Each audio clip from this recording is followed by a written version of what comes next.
এই যে ভাই, আপনাকে বলতেছি ভিডিওটা উপরে না দেখা দিয়া একটু সময় নিয়ে 2 মিনিট দেখেন, তারপর আমি কিছু বলতেছি। ভয় পাবো না, আমরা আছি তোমার সাথে। পুরো বাংলাদেশের ছাত্র জনতা আছে। দিন দ্বারা উঁচু রাখি রেখেছিল বিগত সময়ে, সবসময় উঁচু রাখবা। বাংলার এই জমিনে ইনসাফ কায়েম হবে। এই সন্ত্রাসের রাজত্বের কবরটা আমরা করবো ইনশাআল্লাহ। এই মোসাদ্দিককে আজকে যারা হামলা করেছে, আমার মোসাদ্দিক ভাইয়ের পায়ে হামলা করে পা আজকে ভেঙে দিছে।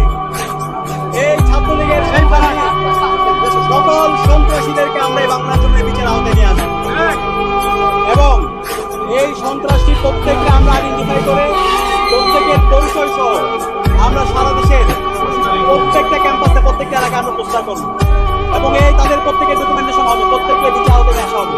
আজকে মোসাদ্দিকের উপর হামলা হয়েছে, আজকে ঢাকা বিশ্ববিদ্যালয় সাংবাদিক সমিতির সেক্রেটারির উপর হামলা হয়েছে, সদস্যের উপর হামলা হয়েছে, সহ বিভিন্ন পর্যায়ে যারা সাংবাদিক আছে তাদের উপর হামলা হয়েছে।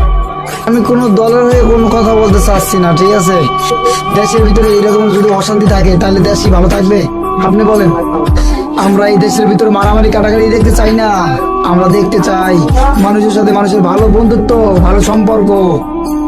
প্লিজ দয়া করে আপনারা মারামারি কাটাকাটি করবেন না। সবাইকে শান্ত থাকার জন্য অনুরোধ করছি, আপনারা প্লিজ শান্ত হয়ে যান।